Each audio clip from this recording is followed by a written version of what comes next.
Disclaimer: the following Boundless PodTrap episode contains strong opinions that some listeners may and will find offensive. If you cannot accept or respect others with a differing opinion from yours, then fuck off. Rolling sound. I like turtle. Shush! Oh, Let me see your war face. Now, y'all ain't planning on fucking these chickens, are you? Picture it. Sicily, 1920. Aren't we fucking funny? Streaming from the Midwest, right in the middle of the U.S. From Omaha, Nebraska, you're listening to the Boundless PodTrap, your entertainment podcast where we touch on all topics, from the crazy and absurd to the sacred and profane, and even the useless and unnecessary. The Boundless PodTrap knows no bounds. And now, here are your hosts.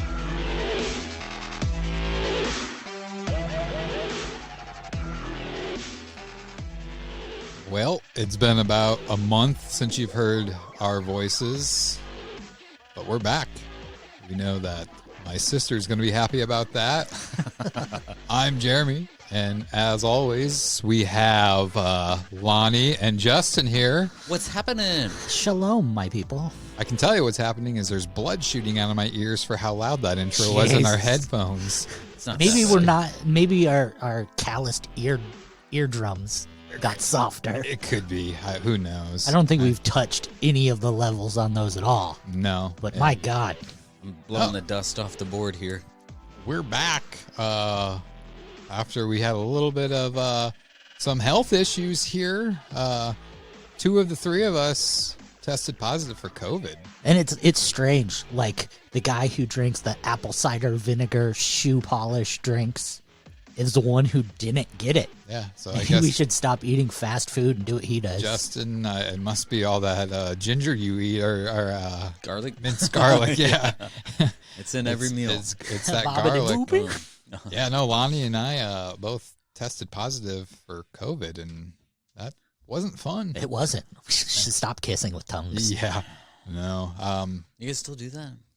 Yeah, part of me is thinking it might have been from here, from in this studio where I got it from Lonnie. Oh, jeez. Hey, This is a chance. last time we were here for the podcast, you had cough drops in front of you. And I'm like, oh, it's because he's the lead host. And, you know, sometimes trying after to- talking for a Something while. to wet his But if wit. it was from this studio, don't you think Justin would have got it too?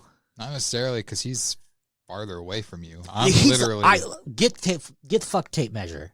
because I carry one with me. 6 feet, can you touch my fingertips? Now you're going to get it. Here. Your nails are nice. We're a lot closer here. You're not. Yes, we are. Emotionally, but not Yes, physically. true. No, so we were out. We felt it best not to do a podcast a couple weeks ago. We could have done it via phone call, but I just no. People were in isolation. We didn't want to do it over the video or Be honest, Audio you two. chat. We have no fucking idea how to do it over phone. I have an idea. We could have three-way called each other, and it would have been a mess. It would have been, and it was just not fun. Like you I can't speak for Lonnie, but it's just you get drained. Like getting Right. up and walking Oh, 10 man. feet to the bathroom and back. It's like you felt like you ran like a freaking marathon or something. It Yeah. was- Out of breath. I mean, Need it somebody was, along the way to give you a Gatorade or something. yeah, well, there was nobody there because I was quarantined. No so- electrolytes. I mean, I drank a ton of this Essentia water. You guys that's coulda- got electrolytes in it. Quarantined together. That'd have been. He did invite me I over. did invite him but I over. just felt with Moxley, I didn't want to chance a third person possibly. All Like right. he might because he came Speaking from of your which, loins He maybe did. or something. He was my sex trophy, yeah. Your human baby's getting pretty big. He is. Man, he said today when we were sitting in the car, and that's the thing with Moxley, he can't crawl yet at 8 months, but he's talking in full sentences. And that fucking astonishes Yeah, me. when I walked in the front door tonight, he was like, "Get the fuck out of here!" It's like, okay. He did say, "Oh fuck," the other day. I shit you not. An First words? 8-month-old was sitting there and he goes, "Oh fuck," and I'm like, "Oh shit!" I need to start okay, watching what I It's say. definitely your But son. we were sitting in the car while Tracy was getting groceries, and he goes, "Oh no, I gagged." I was like, "What the fuck?" He seriously says, like, Absolutely. And you could understand it clear as day. I mean, it was garbled because he's young, but clear as day, he goes, "Oh no, I gagged." He read the subtitles underneath him. No, and he goes, "I did it." He says it all the time. Whenever he does anything, he goes, "I did it." Do you always tell him that you did it? I don't know where it comes from. So when kids cuss, like my daughter, my oldest one, when she was starting to get in that whole cussing stage, It's impossible to be mad.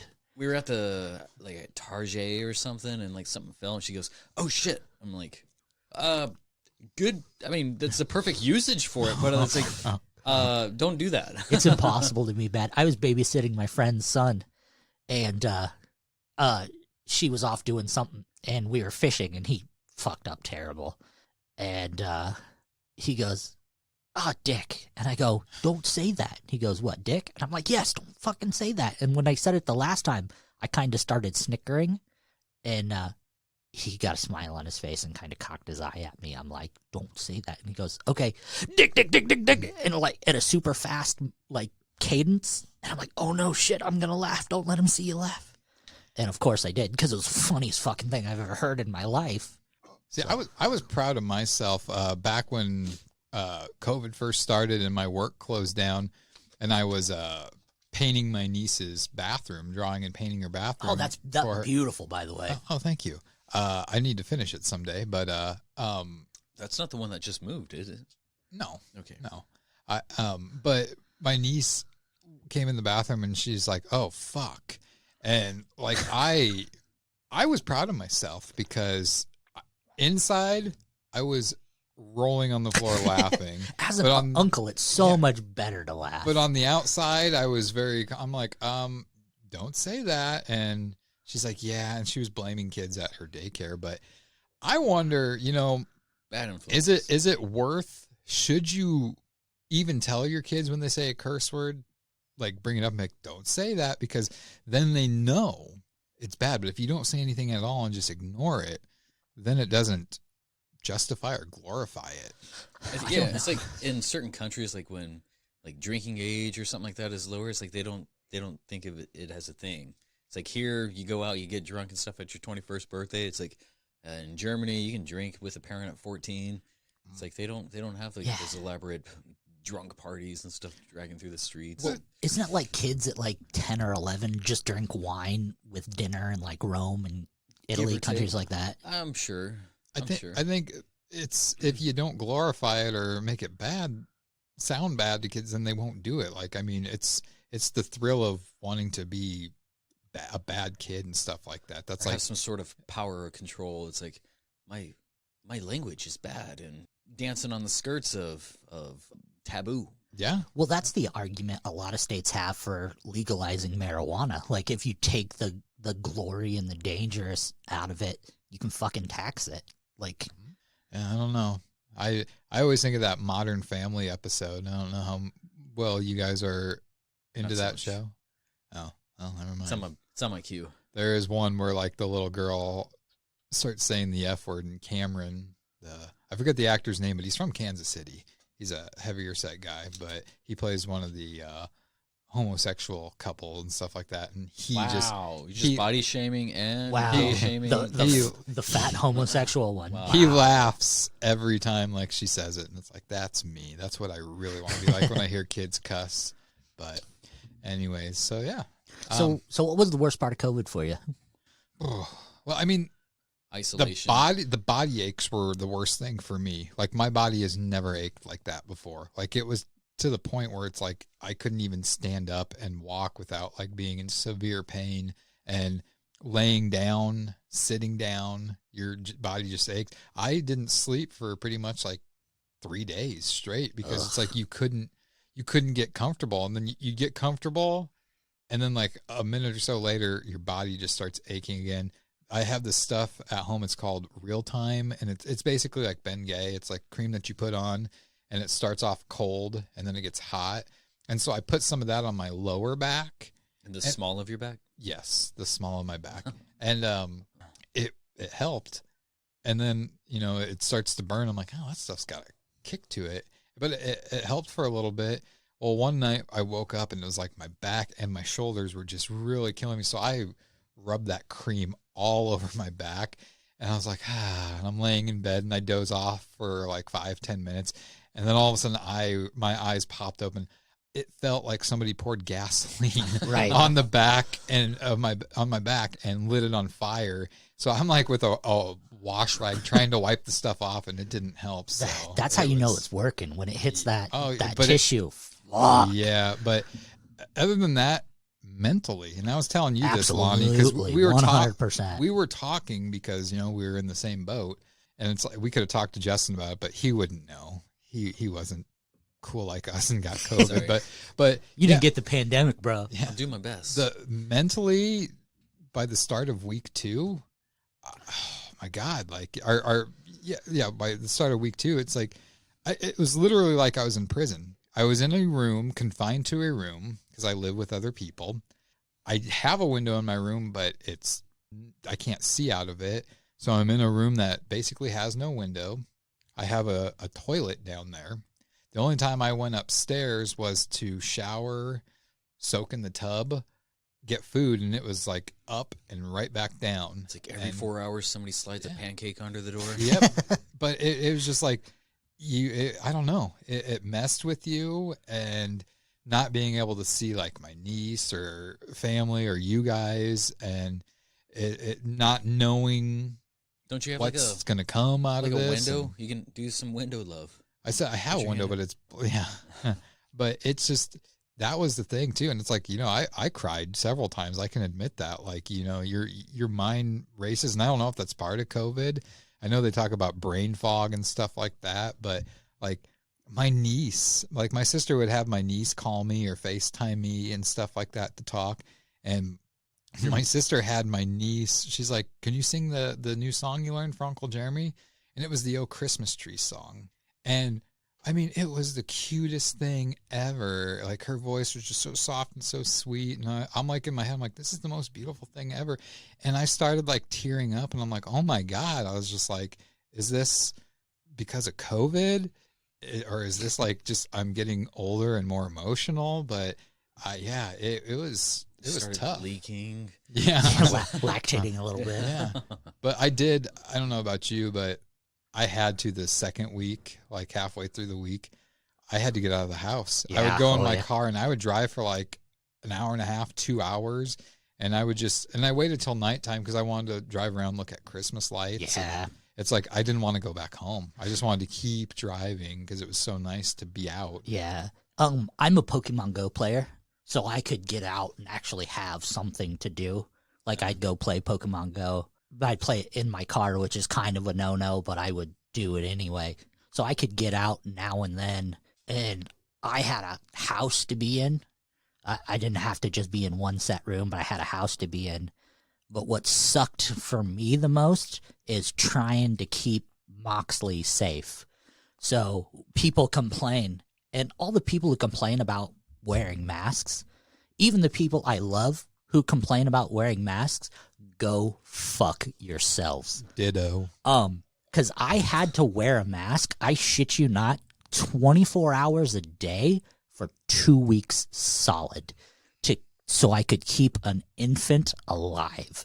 So all of you who complain about, oh, I can't breathe in a mask, oh, I have sensitive breathing, I have fucking asthma, and I had to wear it for 2 weeks straight, and I am alive. So fuck you. I had to go finish. Fuck that. you, Justin. Fuck you. Fuck you. Finish your insult. And it's not only that, like, mentally is destroyed. And the thing that destroyed me the most, and it's everything for me mentally all revolved around Moxley. And the thing that got me the most, and it would get me every time, and I know I have no shame in it, bawling like a little baby, when Moxley would roll over and be like, play with me. And I'd be like, I can't. I fucking can't. And people like, well, why? Are you just being lazy? I'd be like, no, you little fucker. Like, I can't. I physically can't touch you. And like, it destroys you mentally, and it makes you weak. It lowers your immune system. It lowers your mental capacity. And I think the people who don't have underlying conditions, who aren't old, like the people who are healthy and dying from it, I think their bodies are just giving up. Well, and that's the thing too, is like, yeah, you're drained all the time. 100%. Like, you don't even have to do anything. You're drained laying there. And that was the scariest part, because it's just like, oh my God, like, is this ever going to go away? Right. And I thought to myself, I mean, what really sucked was I couldn't be productive when it came to movie making, like editing, because I do my editing that at was Michael's. So hard on you. Like, I wanted to every single day. I'm like, God, I could have this movie edited, I could have that movie edited, but I can't because everything's on Michael's computer at his place. But I told myself too that I wanted to finish off one of the feature length scripts that I was writing, the serial killers one. Right. And even just sitting there typing drained you. And it's like, so I didn't get much done in the way of doing that, because I'm sitting in my bed with a laptop on my lap typing, and I'm like, I am tired from this. Right, like 4 keystrokes, and like, yeah. fuck, do I have arthritis or what's going on? I know. I mean, I did get a good chunk more done written in it, but it's just like, didn't finish it like I want. So yeah, I don't know. I'm down on myself because I removed my rib cages, so I'm able to bend that way.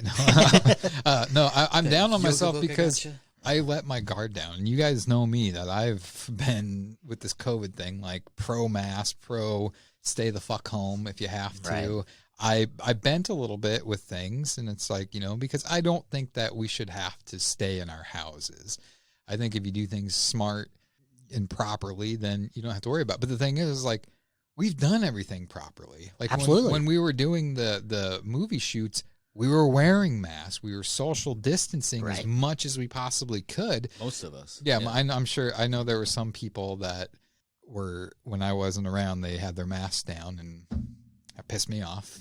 But yeah, it's just, it sucks. Like, I kind of kick myself because I feel like I could have done things a little bit, and you don't know where you got it from. Like, absolutely, you and I may not have gotten it from each other. I've been around several people that tested positive, right? And it was around that time, like a week or so before I started getting symptoms. So it's like, I don't know. It could just be coincidence that we both got it.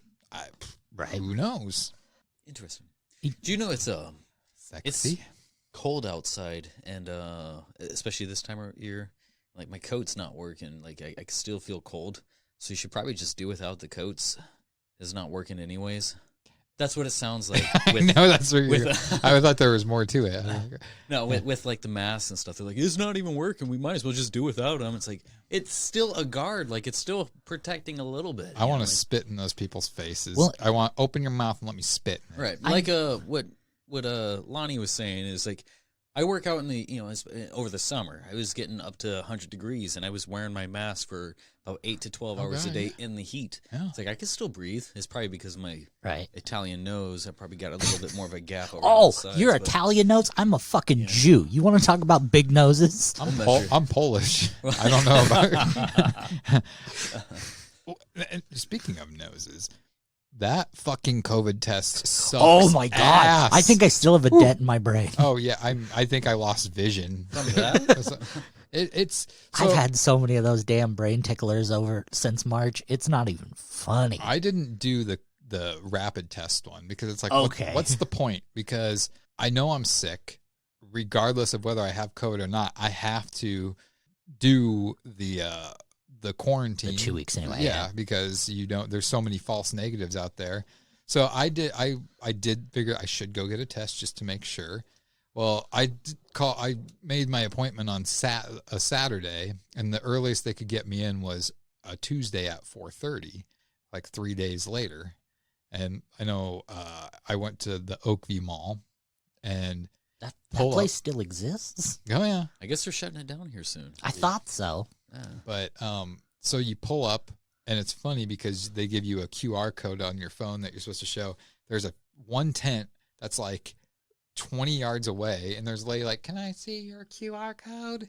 And you're just like, from there you can't. Yeah, holding it up. It's like, okay, drive forward into the tent. And then you drive into the tent, and it's like there's 2 rows, and down the middle are a bunch of tables set up. and like 12 people in hazmat suits, like no joke. And so they had me pull up, and these two ladies like come over and like in their Darth Vader type outfit.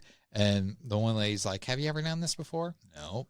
Okay. No. So if at any time there's any displeasure, let us know and we will stop. I'm like, okay. And she's like, all right, do you prefer a nostril? I'm like, doesn't matter. I was like, nostril or up the butt.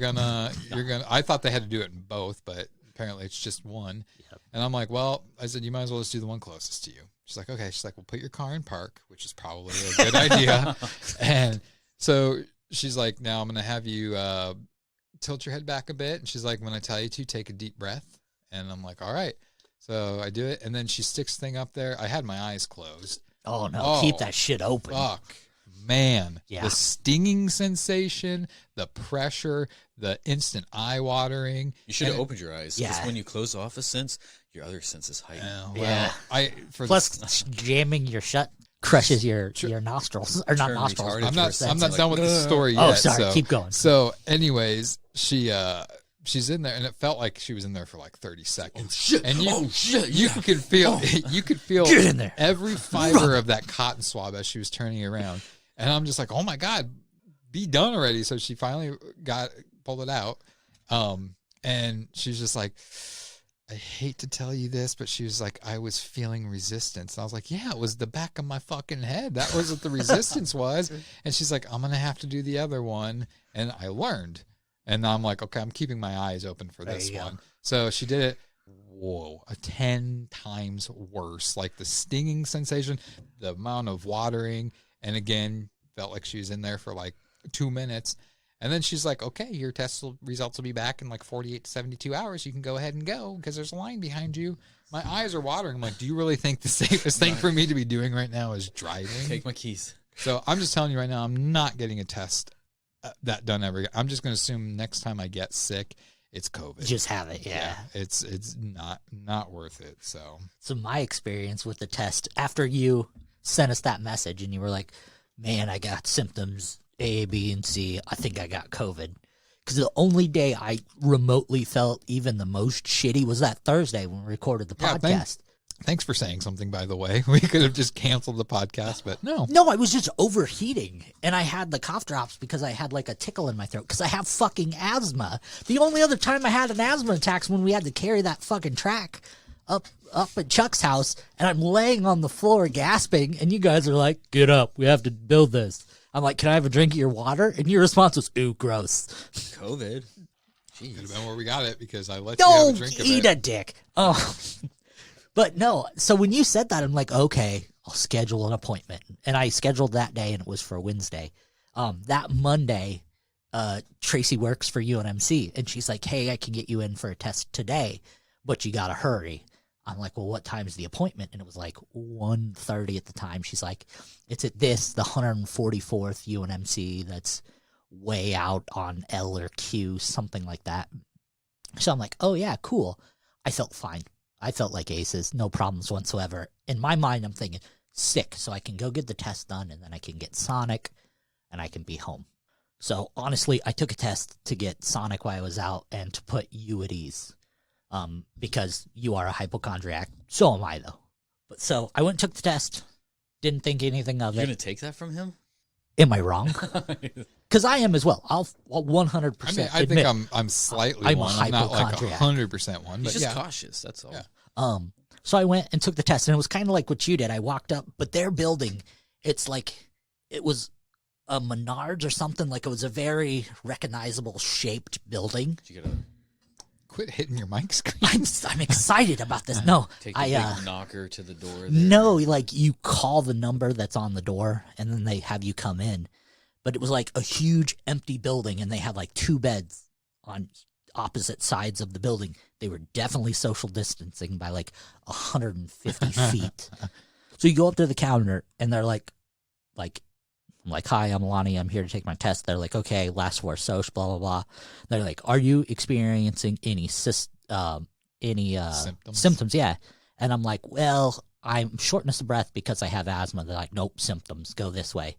And like you walk down this little hall, and then you turn, and there's like a dude in a fish tank, like just an all plexiglass box. Okay. And he's like, You went to the wrong room. right, it's the GIMP room. And he's like, name, and he's shouting. There's no holes in this box, just out on the top. So he's like literally yelling so I can hear him. And we fill out all the stuff. And then there's like a little gap, maybe like a 1/4 of an inch gap at the bottom of his box. And he like forces the paperwork through that little thing. And he's like, to the left. Like, if you've ever seen the movie Hostel, it really felt like that. That's kind of what I'm imagining, like dark. Yeah. Right. You know, No, grimy. super bright. Smells like piss or something. Fluorescent bulbs every 3 inches bright. You said he's in a fish tank. I'm picturing him as like a merman or something like that. So I get paper and I go around the corner and I sit down with this lovely Asian man. He's super tiny, maybe 5'2", 5'3", with like Leatherface's apron on. And he had his PPE like bonnet and the big glass shield. The visor, and he had the 2 things on. He's like, you ever done this before? I'm like, yes, sir.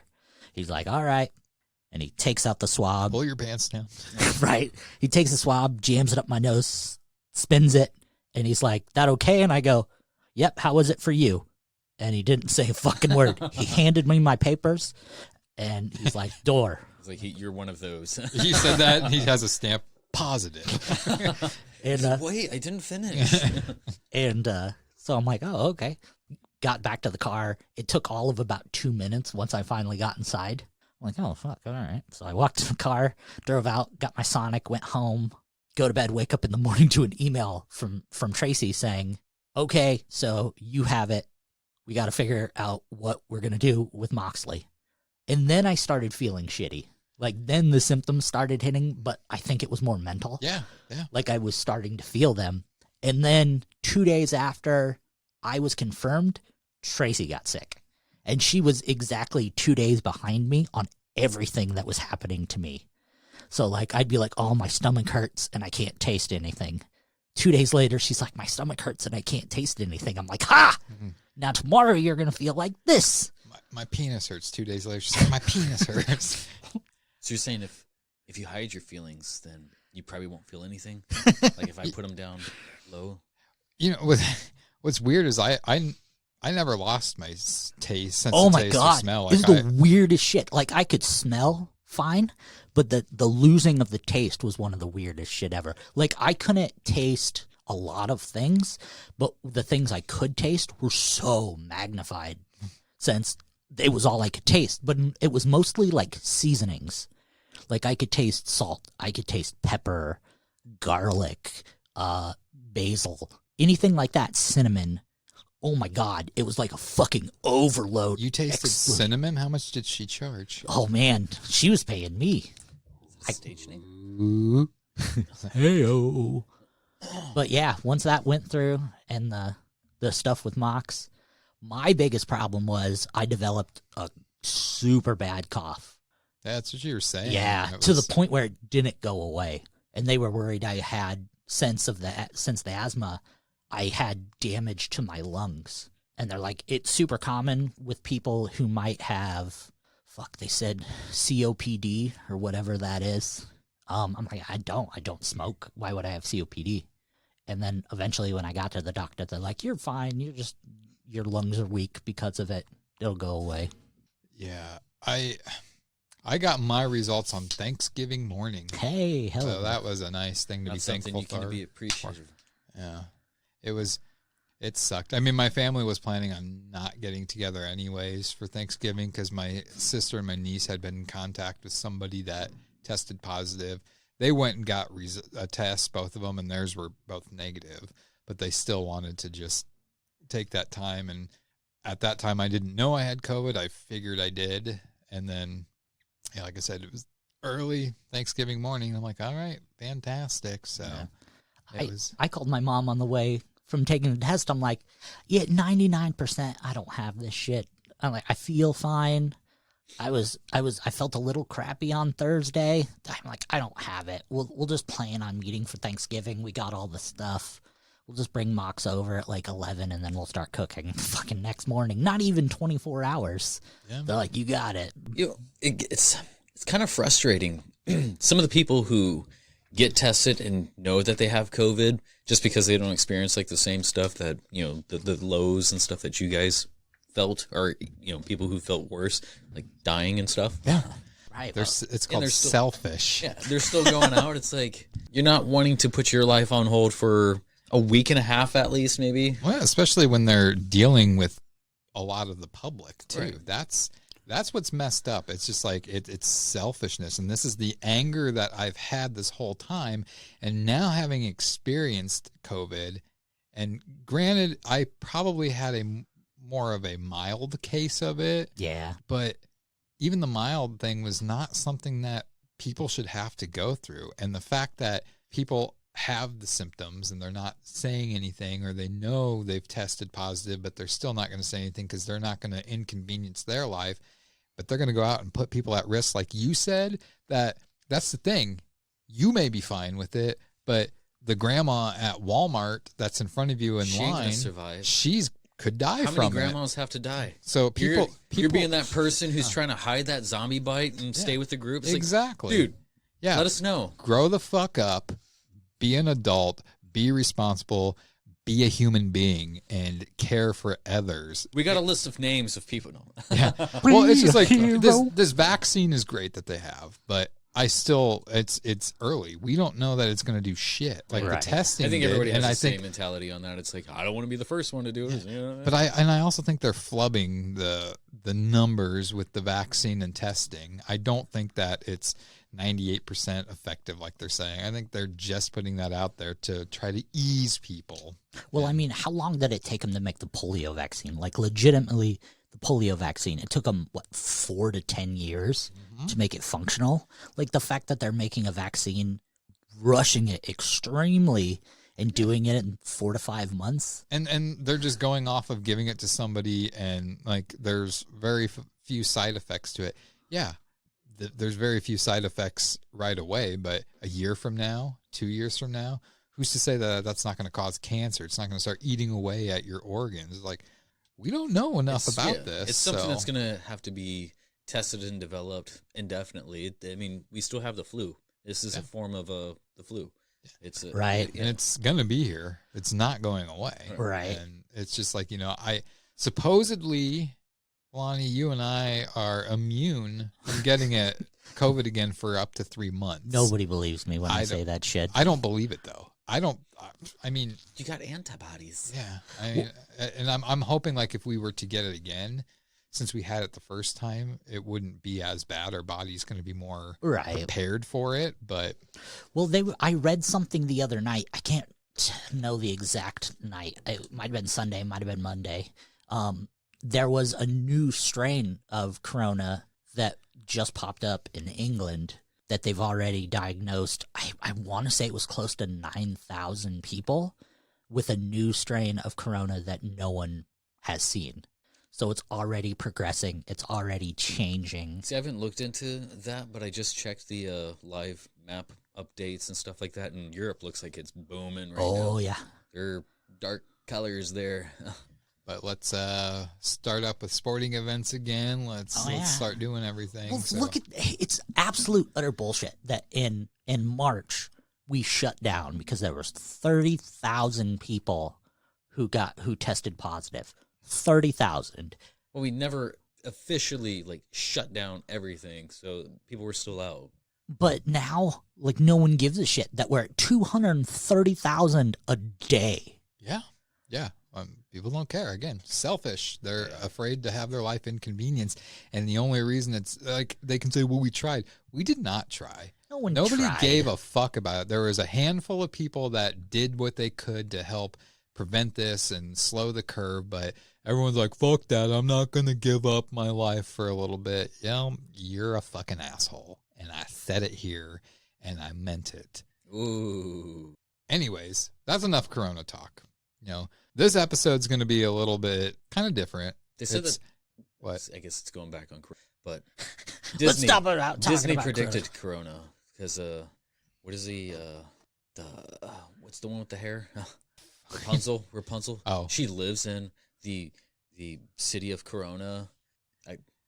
Did you It's see a that whole- window We over were there? we Jump were out of it. we were with you. We were ready to take this ride with you. I think You had us hook, line, and sinker, But I and wasn't then you prepared. let us down. I wasn't prepared, and I don't know how to finish you guys off like properly. Just spit on it. Oh, all right. Anyways, like I was saying, there's really no structure to this podcast. We just kind of want to get back in the studio and shoot the shit and stuff. We knew we were going to talk about Corona for a little bit at the beginning. But what we're going to do, this episode may reach the 2-hour mark. It may be shorter than that. Who knows?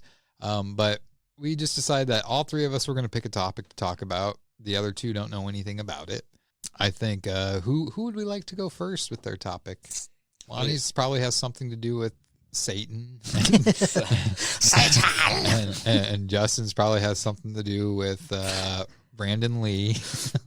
All right, that's cool. Why don't you start us out there, since Thought you were you're gonna say Mister No. picking people. Hey, I was gonna tell what I was gonna say, and mine's gonna be something about being single. Or Rob Zombie. And Yeah, shut the fuck up, man. No. So a movie review of was it Wilderness? Uncle Buck, Uncle Buck. The Great Outdoors. Let me talk about Uncle Buck word for word. The Great So when we Outdoors. play a game, you guys will know what the fuck it's about. Uncle Buck. Is it Uncle Buck? Is it Uncle Buck? Someday that's going to save your life. There's going to be some One guy of these that's going to days. have a fucking gun to your head and he's like, I'm going to ask you one question. If you answer it right, you live. If you answer it wrong, you lose. And it's going to be Uncle Buck trivia. And you're going to be like, thanks, Jeremy. You saved my life. Anyway, so like I said, I changed my subject on the way over here. So it's kind of like I don't have my notebook like I normally do. But Neither I do I. thought that we could talk about, we live in a effed up world. We know this. It's a And crazy, messed up world. It's not- the end of the world. and we live in a world where we're used to seeing, before COVID hit, it was common that a few times in a school year, there'd be a mass shooting. There'd be a music festival where there's a mass shooting. There would be somebody that goes into a church and shoots up the church. Mass shootings and stuff like that. Are we talking about our favorite mass killer? Well, no, this is just going to be, I thought what we could talk about and just, nothing, like I said, nothing is written down here. We're just going to do this by Off the cuff? yes. But do we think that there's ways to, we'll start with school shootings because that's the one that, School that's the ones shootings, that really tug at my heart. they're never planned appropriately. But I figure, let's talk about with school shootings. Is there ways that the schools, steps that they can take to prevent it from happening? And is there ways to, laws or anything? What could be done to prevent it? Or is there a way? Can you even prevent it from happening? And like I said, I want to start with school shootings because those are the ones that really tug at my heartstrings because it's usually the youth that are involved in it. And It's some crazy white boy who comes up there pissed off of everything. I think a lot of that could be prevented, especially like starting at home. It is oftentimes those, this is a generalization too, but a lot of the times it's those kids who get pretty much a silver spoon type of thing. Like they get everything handed to them. They get told no once. The government tries to step in and says, don't beat your kids. This is how you're supposed to parent. Not that you're supposed to beat your kids, but there's nothing wrong I with 100% disagree with that statement. Like, I respect your statement, but I 100% disagree with your statement. Go ahead. Because if you actually think about a lot of the children who do the mass shootings, and even outside of schools into the other mass shootings, there has been some trauma to those kids. And the biggest example you can see, and they weren't even tried for the murders. They tried to try them, but they didn't, is the West Memphis 3. A lot of the kids who do these are basically kids who are asking for help or looking for help. And like I said, I respect your opinion. I don't see many silver spoon kids. yeah, I probably worded it wrong. I also agree with that too. It's the people who get bullied who get the most pressure and stuff like that. Yeah. But that also doesn't make them the only people who do it. I'm just, from my perspective and my point of view, like, I'm a true crime fan. Right. Shocker, I'm a true crime fan. Since when? Since the dawn of time. From what I've read and seen and stomached, like, it's like you said, with kids, you don't really enjoy it. You stomach it. You don't like kids? No, I hate them all. Even my own. There has to be a deciding factor if a child, if a teenager is going to do it. What's his jumping off point? Because not very often does a kid take it into his mind without a catalyst to, I'm going to kill a bunch of people. As an adult who's jaded, there could be in his mind where, just picked up a gun and decided I want to kill people today. Adults have that mentality. Kids have to be drove into that mentality. Now, there are some kids who are just genuinely crazy. Example, the 2 girls who committed the Slender Man murders. Yeah. They had a legitimate Slender Man told us to do it. No, you're just fucking crazy. But someone to take the time to execute all the people, like Dylan Coble or whatever his name was, and the Columbine massacres, they had a legitimate plan. They didn't go in with I think I want to kill people today. They gave information. They did it. The Menendez brothers, they had a plan, and they executed it. They had a post-plan. Yeah. I was just going to say, they had a whole production. Right.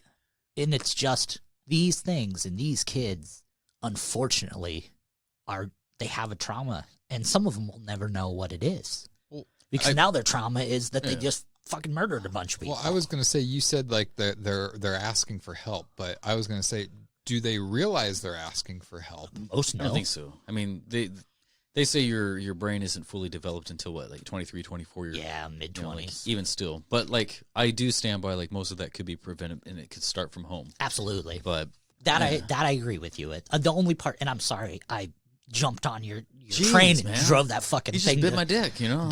I thought it. Drove that thing to fucking Utah. It's a phrase. And I will let you repeat, but fucking Beyonce had the greatest video of all time. That's something I'm very passionate about is. Yeah, no, school shooting, I mean, like I guess this last year, I gotten pretty big into that band Skinned. Yeah. And they played like a whole bunch, like they got all these mass murder killings. One of the videos one of their more recent ones was the Columbine one. And man, just watching it, and they tell the actual story, and they present it very edgy and very true to what the crime was. And like, just to be there, just to witness it, it's like, fuck, man, that's scary as fuck. And like, I've always thought about that. Like, if ever somebody came into my school, I know exactly where I'm going to go. I've always had my plans and stuff. Well, I was going to say, so Columbine, that was 1993, I want to say. 3 or 4, I thought. It was early 90s. I thought it was later than that. It could have been 94 or 95. Let me Google it real quick. For some reason, I was thinking it was like 98. But that was like, for me at least, that's the first memorable. It was before that. I remember I used to have a trench coat, and I was in middle school at like 96, 97. Oh, it was 99? April 20th, 1999. Wow, that seems... But anyways. Because that can't be right. Yeah, because I was in high school when it happened. Yeah, 99. April 20th. I was in middle school wearing a trench coat, and people were talking about you in the School trench coat shooting mafia. and attempted bombing occurred April 20th, 1999 at Columbine High School in Columbine, Colorado. Because in 99, I would have been 9th grade. And Is this like the Berenstein thing? Did they change the dates up? Yeah. No, it's right on Google. Or is it Berenstein? Wow. Anyways, that to me was the very first memorable school shooting that I can think of. Like, the very first tragedy I remember was the Oklahoma City bombing. Yeah. But when we were in school, even when that, apparently we were at that age, which I didn't think we were. Yeah, we were. I know I was a freshman. You would have been a sophomore. Yeah. I was a freshman. I would have been in 9th grade in 99.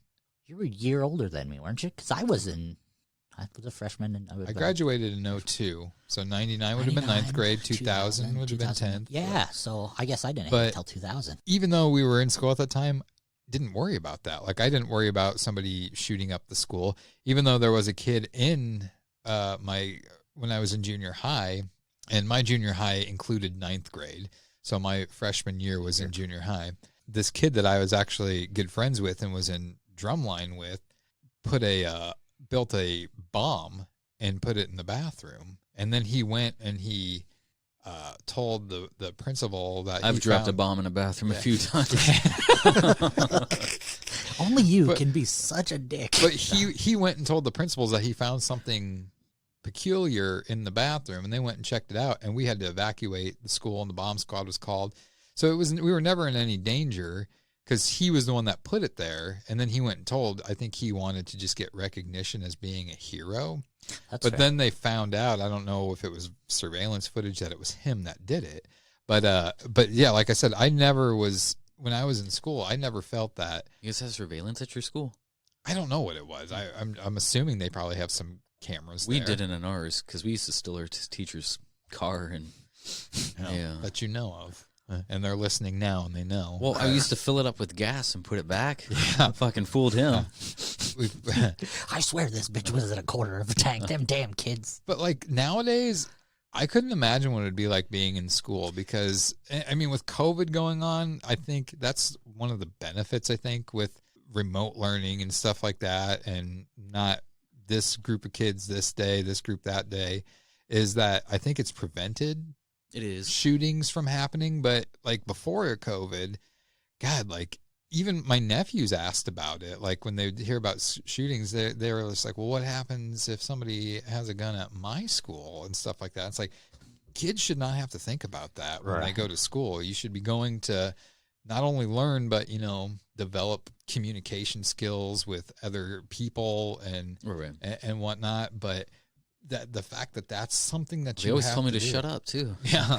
I mean, it's just and it's not just schools, but like I said, one of the bigger shootings that really and it's something I want to touch on as a topic on a future episode where we delve into it, was back in 2018 or 2017, that shooting in Las Vegas at that music festival.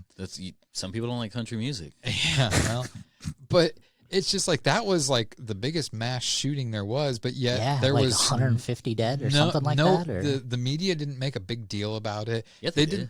Not as much as they do with smaller things. Like it was a bunch of white people. It was like they couldn't do anything. Like they didn't know what it was, how this guy did this, and so I'm like, it's Las Vegas. There's a fucking camera everywhere. Like if I went to Vegas and told them like, hey, I was there from this date to this date, can you put a compilation video together of my whole time? I bet you the whole time they could find me on camera somewhere. But it's just 2017, 61 people lost their lives. Yeah. So let's talk about what could be done.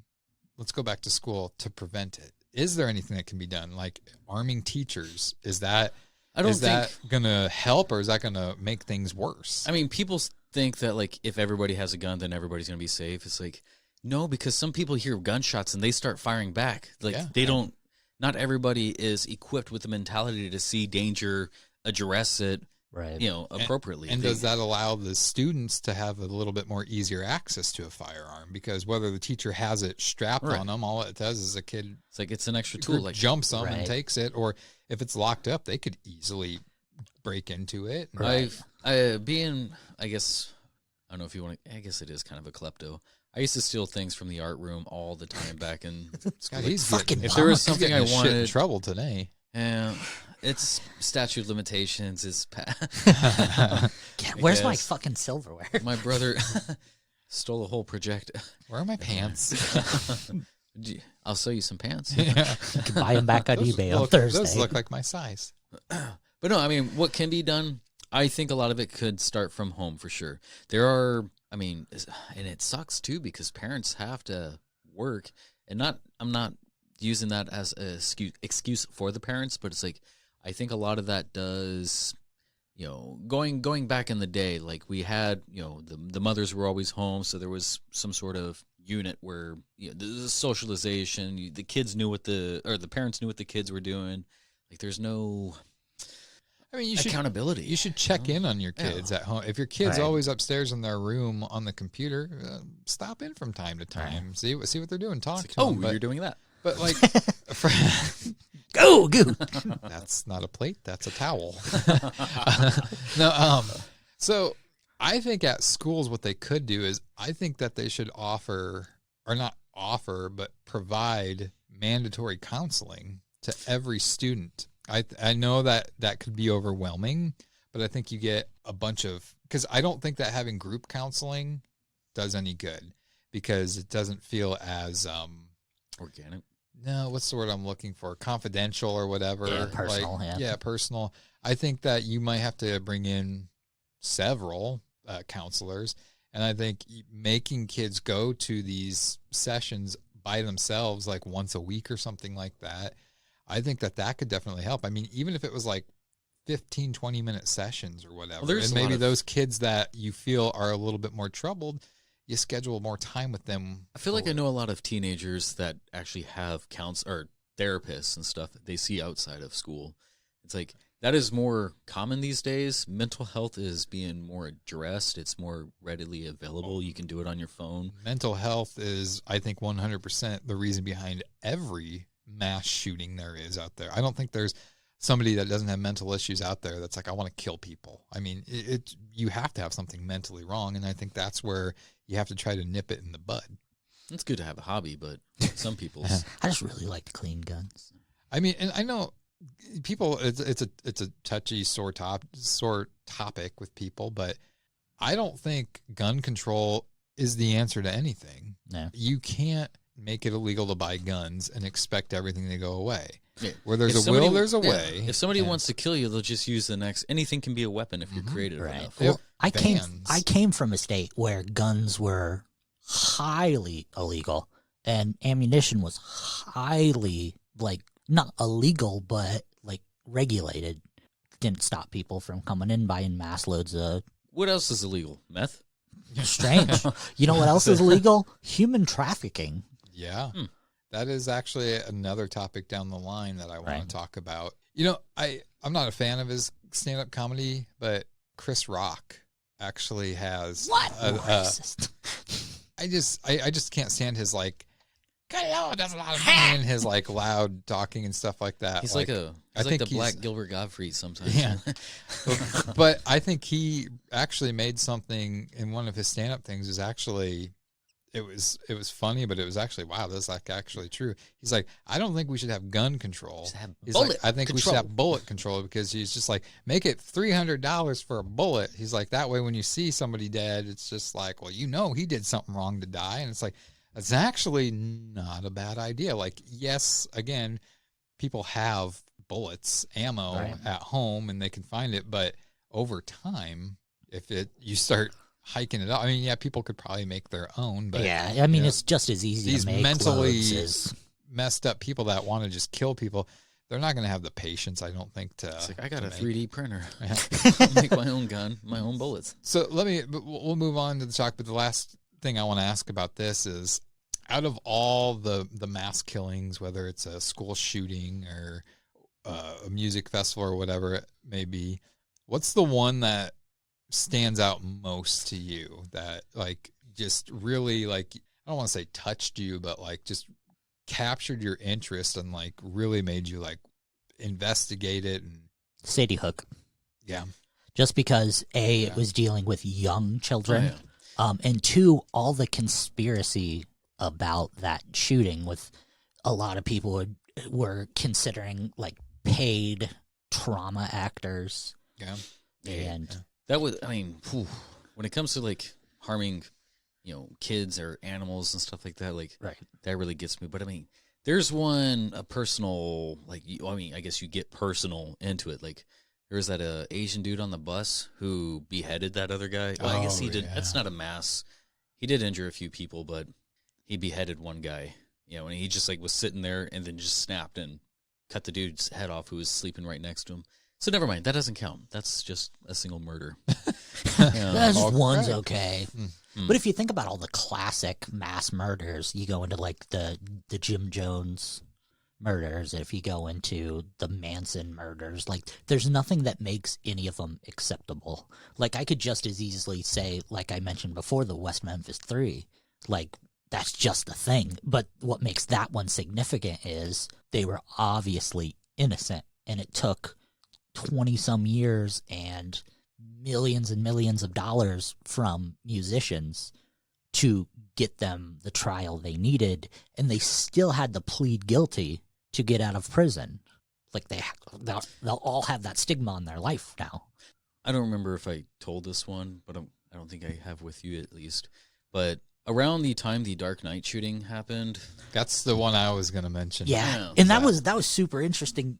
I managed an AMC for a while. There's so many procedures we had to go through due to that, because it happened in an AMC theater. right? Just because of that, like, we had to triple check doors. We had special alarms when doors would open that sounded like World War III alarms were going off. Right. Yeah, this is relatively fresh right after that happened. Me and my wife went to see a movie, and like this guy came up front and he was acting really weird, really shifty. I think he was just looking for somebody, but like he was acting extremely jittery, and I had my eye on him. I was trying to focus on the movie and watching him, and it's kind of the eatery, the dine-in type of thing. Yeah. So, and I didn't know at the time, but Crystal was also looking at this guy too. She's like, Well, good she was looking. She could have protected you. No, so I'm sitting there in the chair and just not trying to make any sudden movements just in case something goes down. So I slowly bring my hand up to the table and grab the knife and put it into my lap just in case I need to, fucking throw it or something. But Crystal kind of messed it up for me because she started laughing right there. She goes, I was thinking the same thing. And then he walked away because it smelled like garlic. It's like, motherfuckers. Fucking vampires in here. No, that the Colorado shooting at the Dark Knight thing, that was one that kind of stuck with me for a while, because at the time I was going to a lot of movies then, and it was like, oh my God, I think for me it's putting myself in the victim's shoes. And that's what really kind of captivates my interest, because I think about going to a movie like a victim, especially a movie like that, The Dark Knight. People were so fucking excited about it. If you're a huge Batman fan, it's just you were waiting for that movie to come out, and it's just you're so excited. You got your ticket and you're getting ready that night. You worked all day, and it's work might have been dragging by for you because you were so excited to go there. And then you go there, the movie starts, and you're so excited with it. You're this is so only cool. one in costume. And then all of a sudden, snap of a finger, you're dead. Right. These people were so excited for something, but it's little did they know that that's what was going to kill them.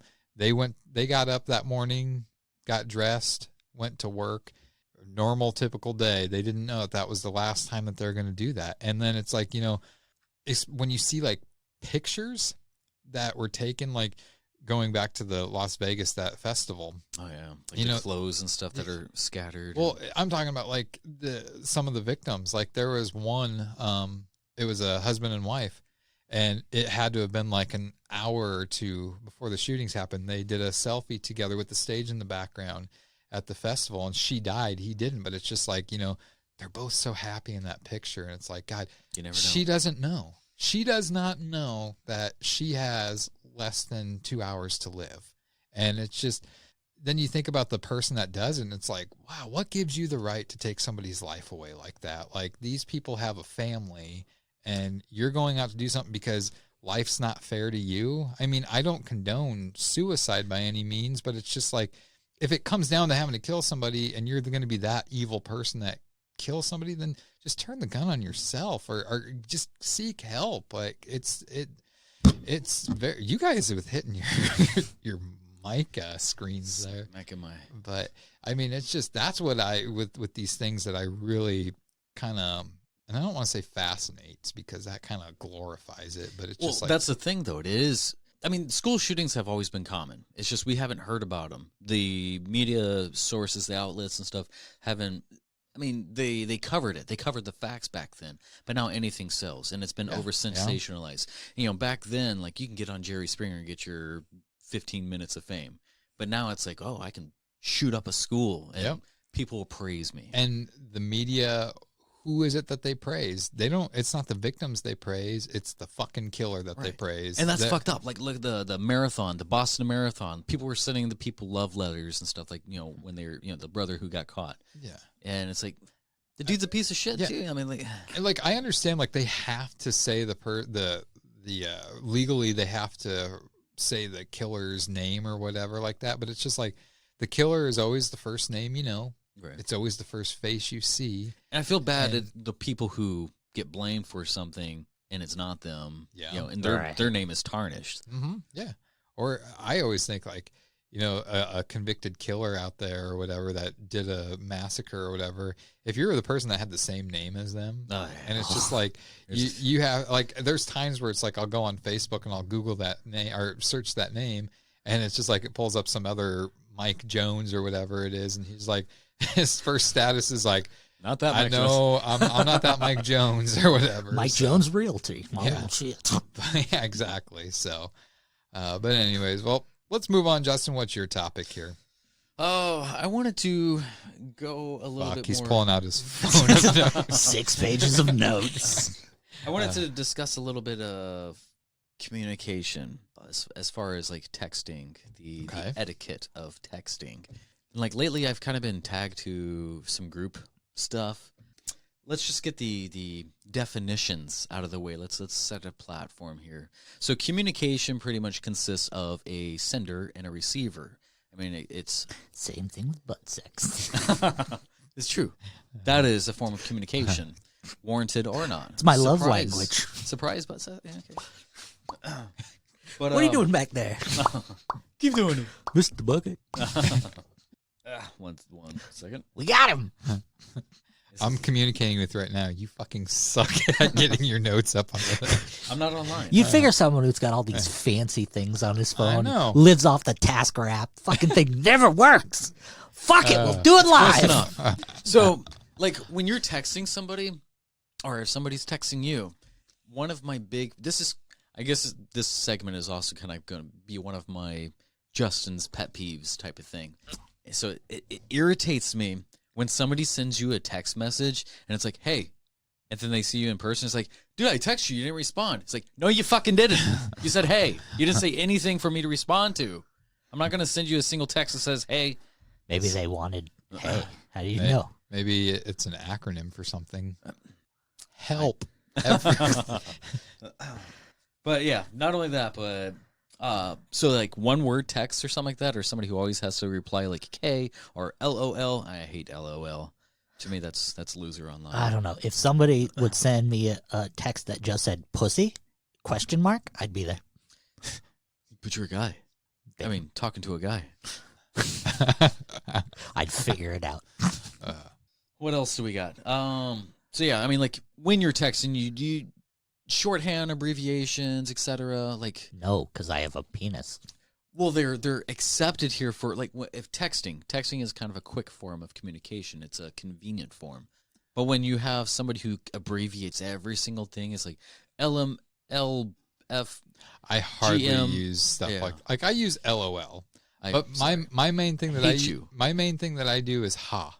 I do ha or yeah, because I'm saying what I'm actually saying. I'm not like LOL. It's like, no, you're not laughing out loud. You're just LOLing. I assure you, I've never laughed out loud when I've texted LOL. LOL is the most overused thing that is not true. People are never laughing out loud. Now, if I actually do laugh out loud, I do LMAO. LMAO. And then if I laugh so hard like I do a spit take, I do LMFAO. I just if it's appropriate where I should write LOL, I will just, and it's not funny where someone would like need to write something appropriate, I just put K. K is pretty much, and when I type K, that's pretty much like, abbreviated means fuck you. I'm over this. I usually, when I say K, it's usually ... and then a response. But no, if I end it with K, that means I'm basically telling you, fuck you. You're a piece of shit or whatever it is. Or that's your version of, is something wrong? Yeah, I'm fine. Yeah, I'm K. fine. Okay. No, I think another thing that really kind of grinds my gears is like when people they don't finish a complete thought when they're texting. They send you like a piece of something and then another piece, and God, yes. Or Why couldn't it all been one fucking text? It's like, you're not paying for my fucking minutes. I have to pay what I use, you know? Like, believe me, that one is probably my biggest, like when, and especially too when I'm at work, like I have to have my phone on because A, if there's an emergency, but B, my bosses call me and I have to have it on. And it's just like when somebody's texting and does that, where it's just like after every sentence they hit send, and it's just like, and my phone starts going bling, bling, bling, bling, and I'm with a customer. It's like, that sounds so terrible to the customer. It's like, just finish your thought. Like, put the whole thing, like if it's getting to be like a novel, email. What I do is if I feel like it's getting too long, I put ... then I hit send. And then what pisses me off about that is I feel people should know that if there's dots, it's dots at the waiting. end, like, okay, I'm not done.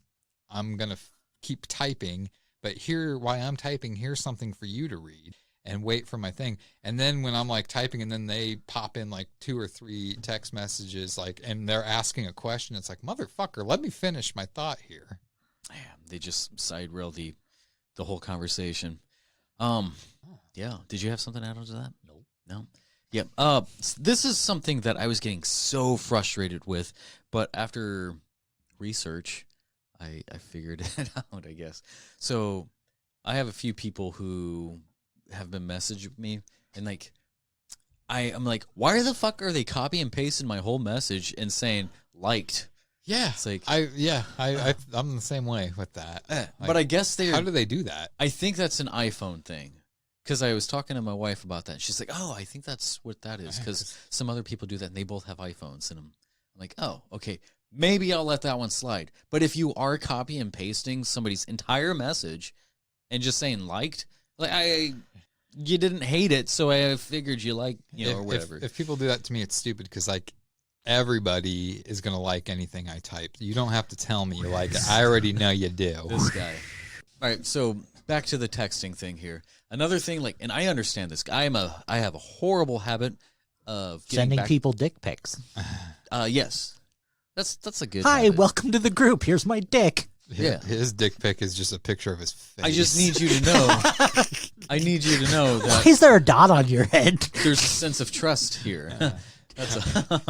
Well, when you did send me that message about PVC pipe when we were in Menards, I'm like, no one's looking. I'm gonna whip my dick out on pieces. PVC pipe. What the fuck? Why would you even chance it? Yeah. If you I thought better. What happens if you got like a little PVC fiber on? Man, you can't find those little slivers. It's not fiberglass. We'd be fine. Yeah. No. I'm horrible at like responding to somebody if I have a lot to say. So it's like, ooh, I'm busy right now. Like I want to respond to you later. I mean, I probably should just give them a heads up. Like, I don't have time right now, but I want to respond to you. But it's usually like that's the thing is like people want responses immediately, and they get pissed off. It's like I'm fucking busy. I'm at work. I'm at work too. It's like, well, your job apparently doesn't give a shit what you do. Like I'm actually trying not to look like an asshole in front of customers. You sit at a desk doing jack shit. Now, I will admit there's times where it's just like I do get overwhelmed with messages, and it's just like I'm just like I can't do all these right now. Like if I message one person back and I'm messaging the next person back, the first person's going to get back, and then it's going to be like next thing you know 3 hours is gone, and I'm like, okay, well, there goes my day. It's rough, I tell you. Yeah, like some of the I'm bouncing back and forth here, like the abbreviations where it becomes like a cipher code. You're like, I don't know what you're saying. You're using street language I'm not used to.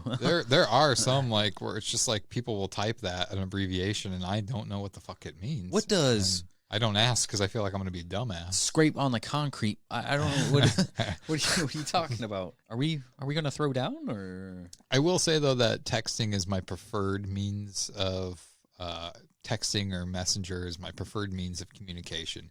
I don't like talking on the phone. Same here. And it's like people, I mean, you have to be, if I have time for it, let me know that you want to call. So it's like, I don't have time right now. Call me in an hour. I'll be free. I get panicked when I get phone calls from people. Like usually I get a phone call and I'm like, oh my God, what's wrong? Well, yeah, that's kind of like that comedian Sebastian Maniscalco, when he talks about the doorbell. Yeah. And it's just Well, like, look who is it? back in the day, it's like when the doorbell rang, everyone got excited and stuff. Nowadays, when the doorbell rings, you're just like, shut the fuck up, everybody get the... And that's what it's like with phone calls. Like back in the day, you were excited to get phone calls. That was like, I'll call you. I'll call you. Okay, Right. call me. But nowadays, it's like your phone rings and it's like a number that you don't know. You're like, is this the fucking FBI? Did I do something? Like, what's wrong? Well, nowadays it's too, like just on my way over here, I got a call from like insurance, and I answer now. I'm like, "Are you insurance?" I'm hanging up. Well, that's why I always yell at you guys for when you knock on the door. I'm like, where the fuck are you knocking on the door? I just knock. It's unlocked. I well, I walked know in I tonight. finally trained you to. Right. Well, the doggy door isn't big enough, so Doggy doors. So all right, group text message. Oh my fucking god. Yeah. So and like there's a few like, and I kind of wanted to get you guys on Discord because you can, if you want to keep a conversation going, I mean you can, because you want to tap our phones. DM. Yeah.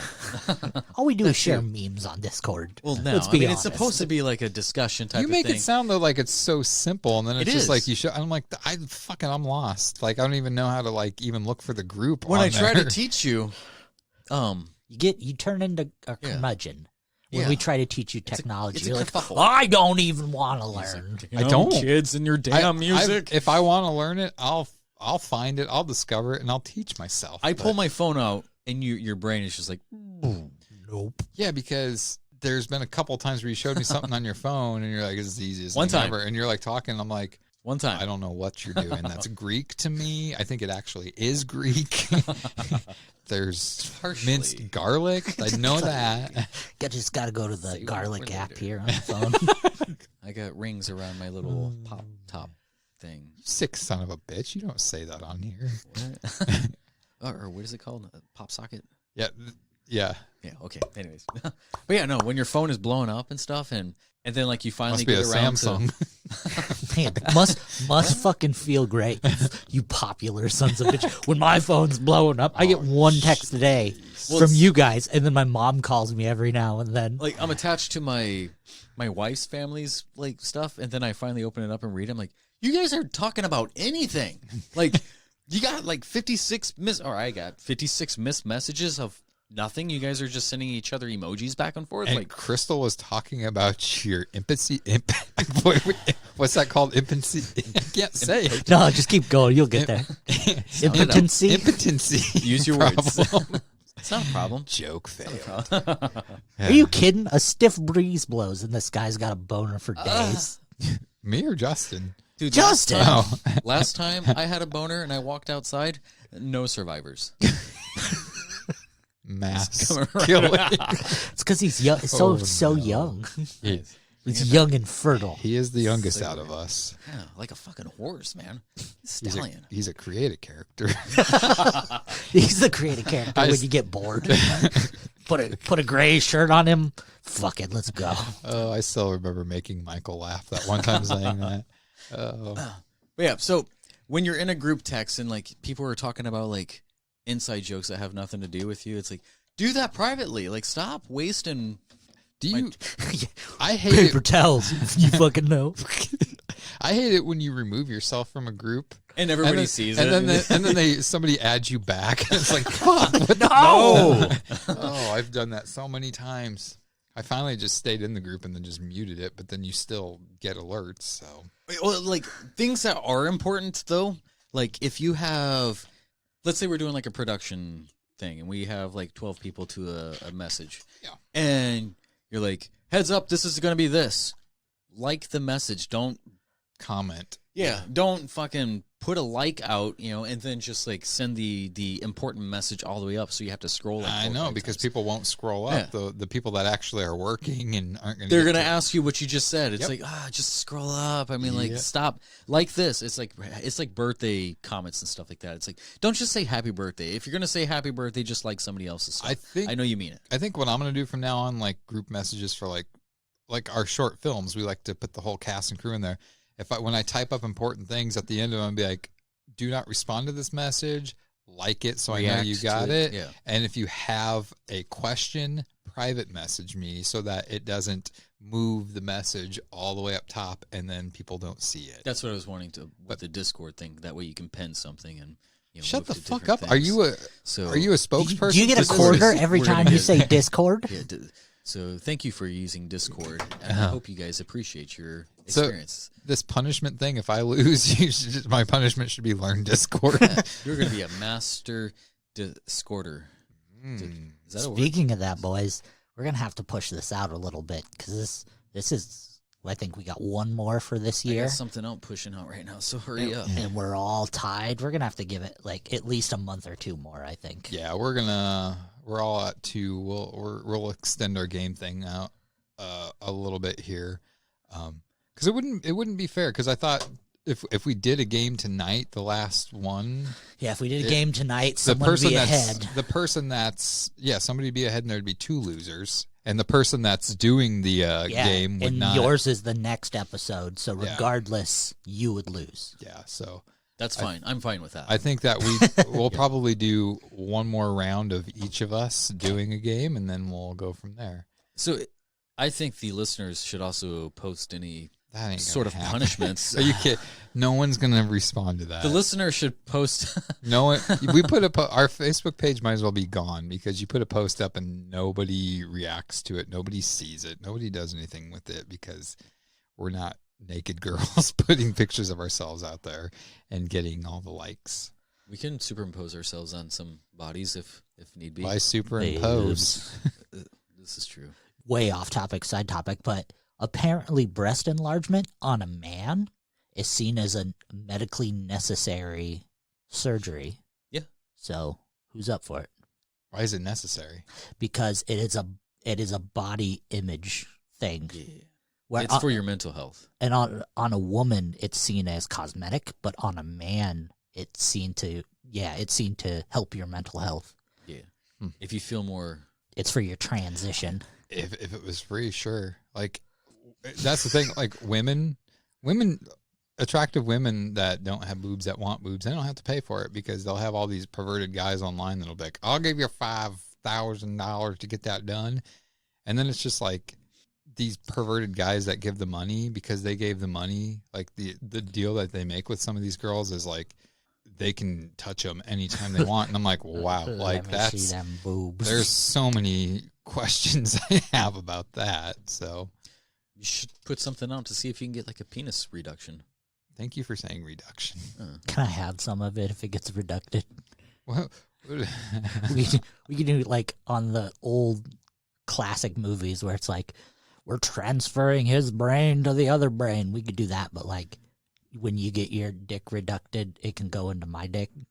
well, Into it? speaking, Like Yeah, dock up or Well, no, not dock up, but like we could be like in black and white, like the sheet up to my face and down to my legs with just my tiny dick out, and then with his giant dick out, we can meet in the middle, so like the Fly. because we're on this topic of penises. when you pull it out, it's going to be like.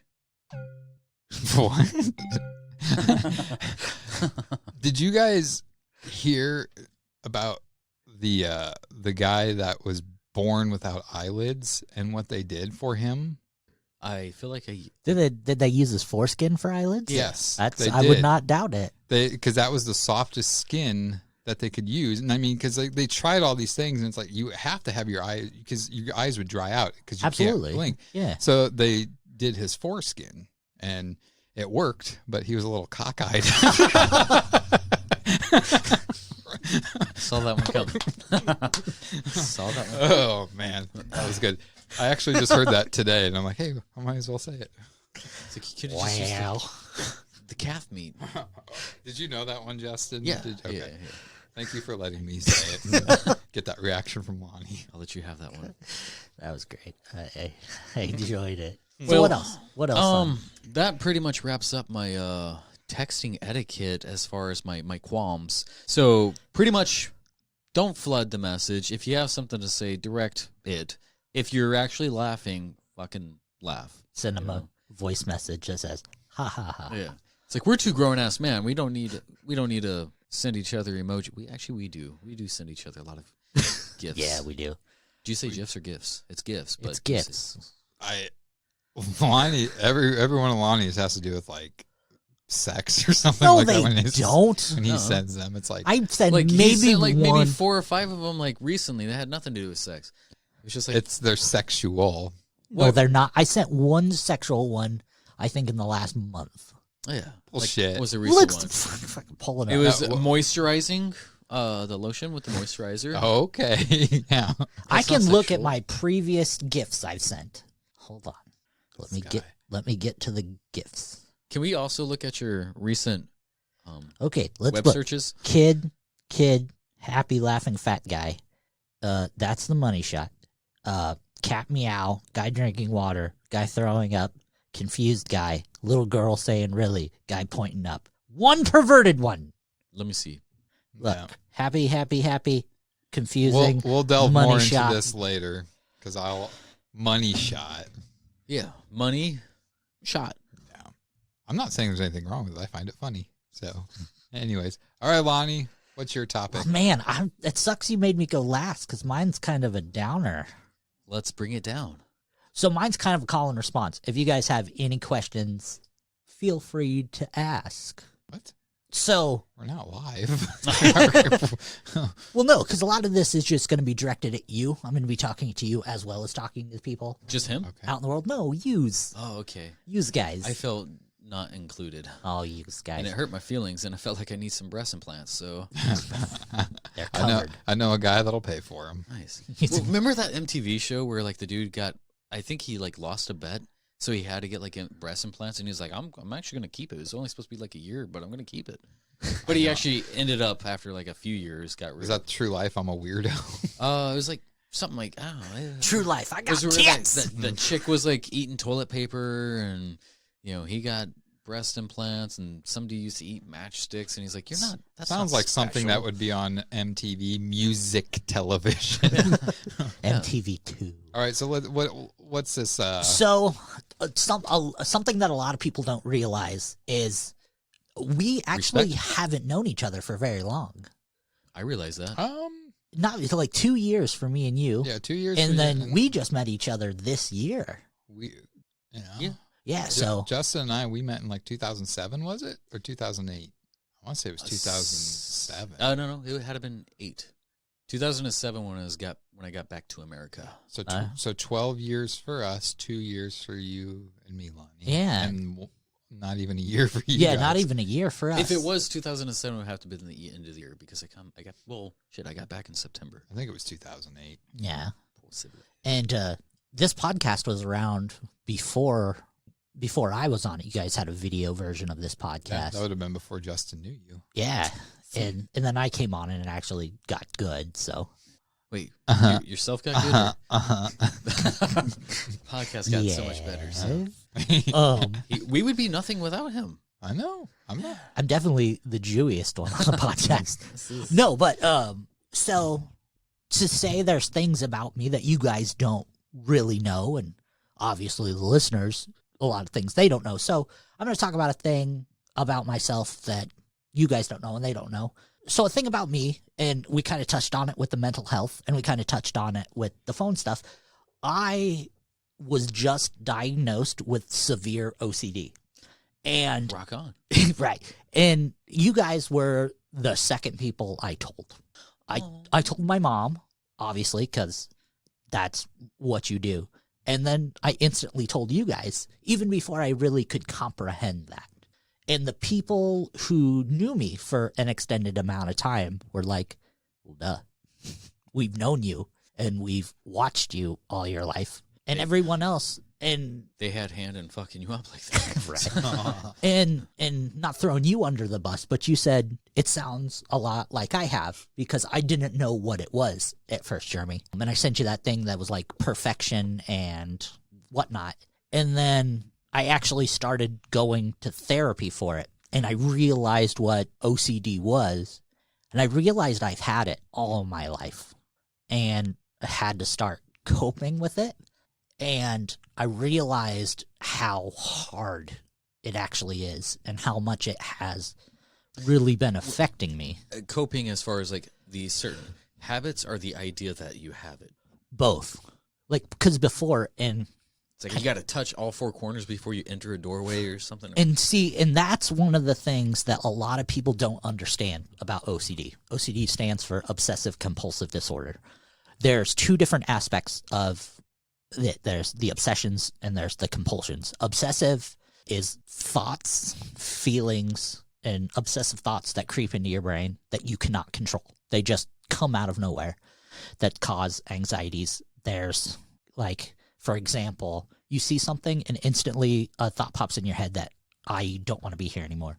Or it would be easy for me that if like I got hit by a car right now, or as a father, like, oh shit, what happens if I accidentally killed my child? Or I got angry at my wife and what if I just slit her throat right now? Or fuck that guy who cut me off, I want to run him off the road. Things like that. And then the compulsion side of things is what people who don't know about OCD think. Like, oh, I got to shut the door 3 or 4 times. Oh, I got to organize everything down to perfection.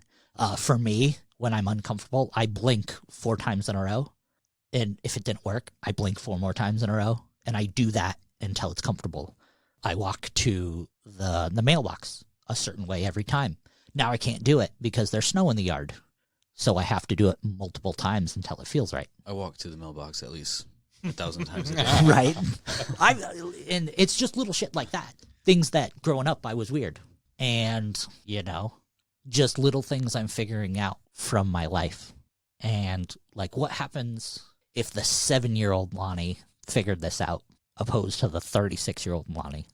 Like, how would have things been different? Because the stuff that goes along with OCD, the therapy, sucks. Like, there's the thing called ERP therapy that is, let's bring up a fear you have and figure out how to make it not suck. Go. See ya. Are you legitimately asking? No, Oh, that's just gotcha. an example of Gotcha. it. Yeah. So I feel like, well, for me personally, like, I think that's an awesome exercise anybody should be able to do. Because, I mean, like, knowing who you are, like, a lot of people they're afraid to sit with themselves, like, have any sort of, like, silence. Like, we live in a very active, fast-paced world where we have to have some sort of distraction at all times. And I think that might also help encourage or develop certain habits or OCD, like, I mean, because it's being more and more common. I don't necessarily know exactly how it develops or starts, or if you're born with it, or if less mental active activity, I guess pushes it away, or what's the word I'm looking for? I feel like it's stress-induced. Yeah. But yeah, I mean, that, or just inactive brain, functioning. Well, and I had, when you had said this to us, you sent us the message saying that, my response to you was like, I've never really looked into it. And I'm not calling you out in any way, shape, or form. I don't want you to get that opinion. No. When I said was that. just repeat, because it's just like, I honestly, like, I know OCD, I know what it stands for, but it's like, I never took the time to like realize what it was and how it affects you. And me at the time, me either. Like, honestly, when I was told what I had, like I said, you guys were the second people I talked to. Like, the first person I talked to, my mom, I was like, this is bullshit. Like, look at my house. It's fucking destroyed. I don't keep any order to things. Why are we? What does your mom have that we don't? A stretched out vagina that popped out I'm of. so glad you said that, because I was going to say that, and I'm like, I don't think it's my place to say that. Because I've met his mom. Because have you seen this head? Like, it does some damage. That looks like it might hurt. Well, when you sent that thing and I was reading it too, like, and just now, like, I really feel that I have some form of OCD because, thinking back to things, like, I have to, when I listen to TV or the radio, I have to have it, like, if it's a digital volume that has numbers, I have to have it on a multiple of 3. Okay. If that volume is not on a multiple of 3, and I know it, it bothers the shit out of me. Right? You must have been awesome at number crunchers. Yeah. But like, fucking game. Like, I will be in a car with somebody, and if it's their car and they turn up the volume and stuff like that, and it's like it's like volume 17, 18, 19. I'm like, ooh, okay, 19 is not a multiple of 3. So it's like I'm like, okay, do I hit it down once? Do I hit it up twice so it goes to 21? And it bothers me. Right. And I don't do this anymore, but I used to, when I would turn off a light switch, if I felt that I didn't push down on it enough, like I felt, and even though that's not how light switches work, like once it gets to a certain point, it goes down. Right, cuts the feed, yeah. But it's just like if I felt that light switch, I didn't press it down enough and it might be up a little bit, I'd have to go back over and like press the light switch down to make sure that it was down. Because I was like, in my mind, I'm like, is that going to cause an electrical fire? Like, because it's not fully down. Those don't smell good. Yeah, I know. But like, and also like, you know, I'm a perfectionist when it comes to organizing things for films and wanting the film or whatever it is to be best, even with like the wrestling and whatnot. But then it's like you see like my house, like my room, it's far from organized. Like it's messy as shit. That's something I've noticed. Like I follow a few podcasters or YouTubers or, you know, personalities who have OCD. And my opinion or what I've always asserted with like OCD is like most of them, like they have their shit together and like they are most creative. They might be, well, internally organized, externally like scattered. Like some of them, like they have like concise systems that they must follow. And it's like, well, fuck, like you're at top of your game. You're crunching out so much more than like what I would like to achieve something like that. Right. So, I mean, usually that's the type of people I try to follow because it'll, you know, help better me. But like OCD people are commonly more creative. Well, and that's a thing with a lot of people that I've realized with OCD. And my therapist name's Kelly, and she's fucking amazing. And I met with her today when we were.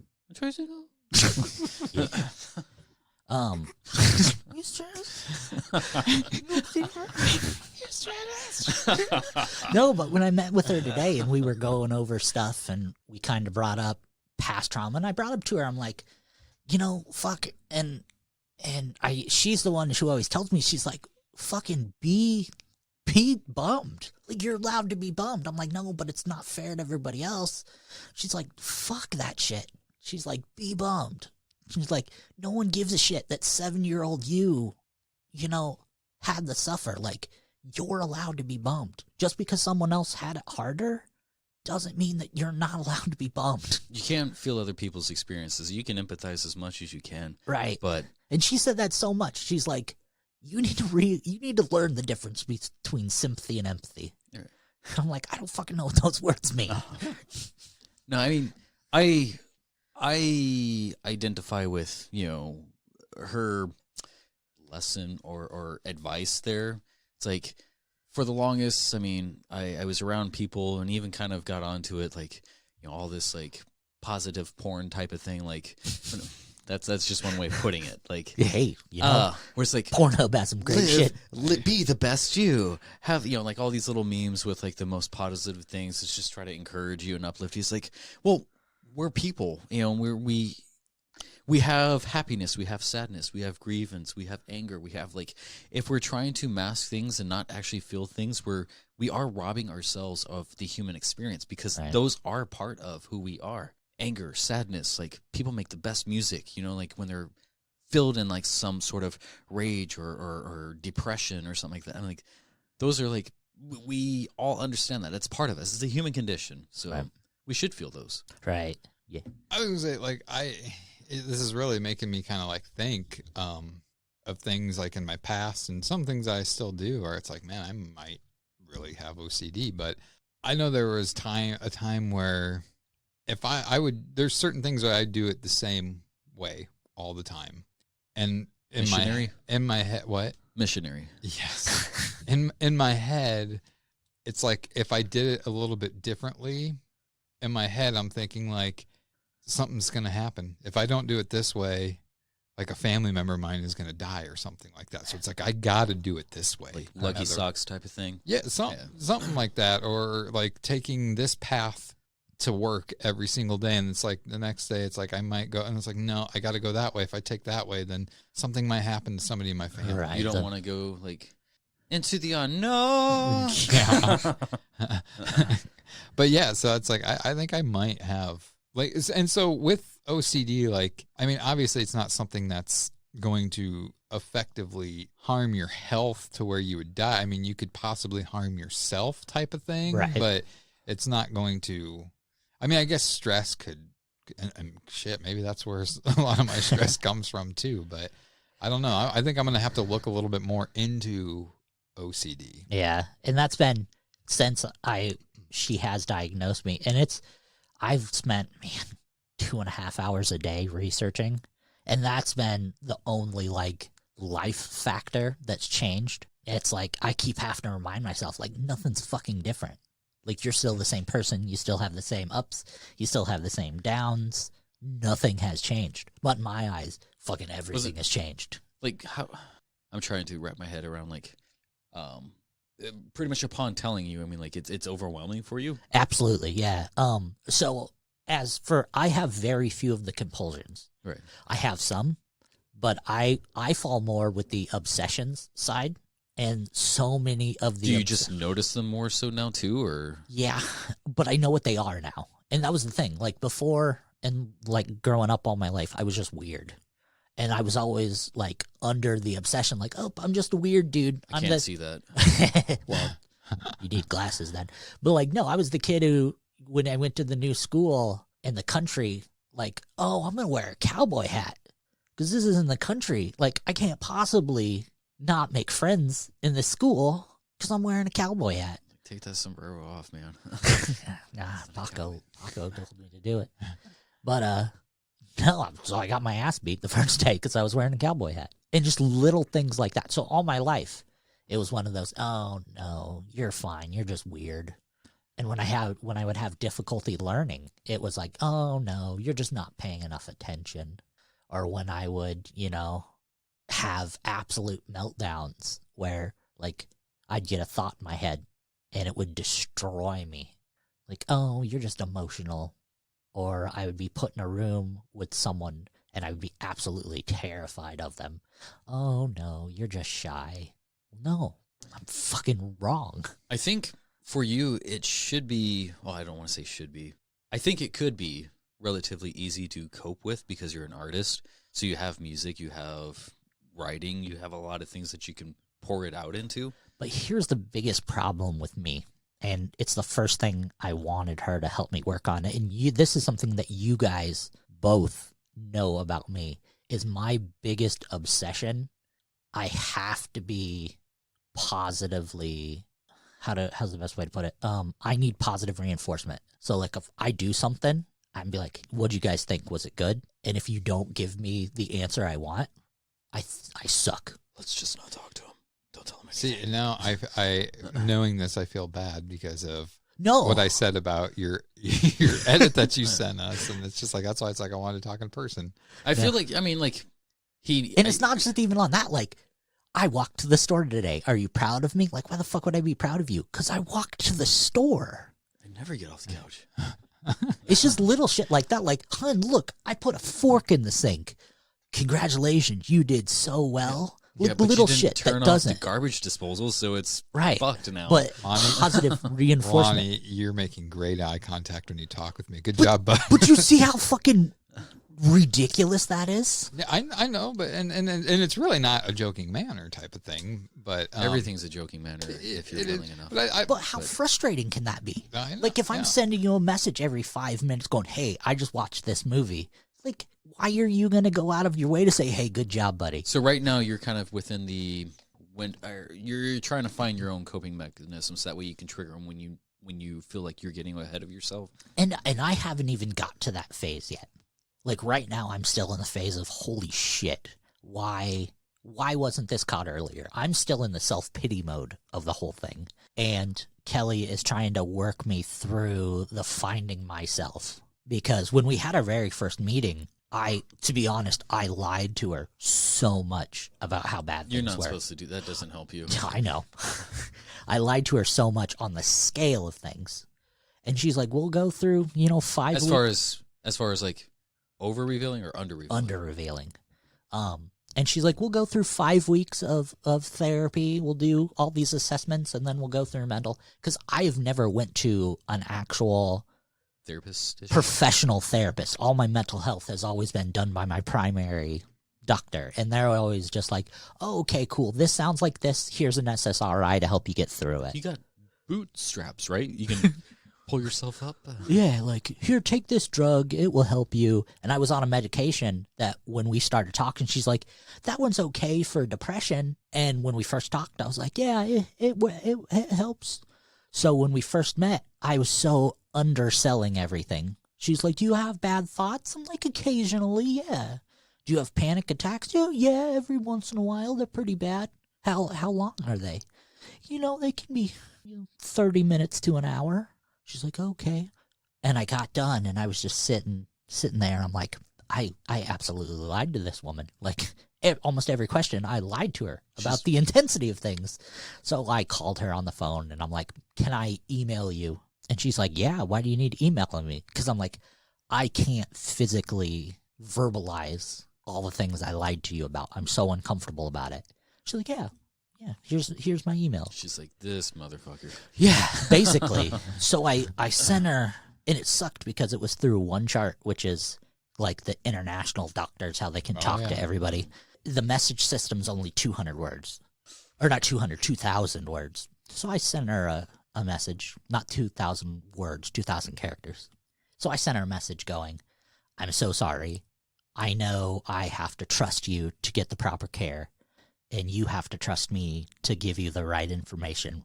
So here's all the things I lied about 2,000 characters later.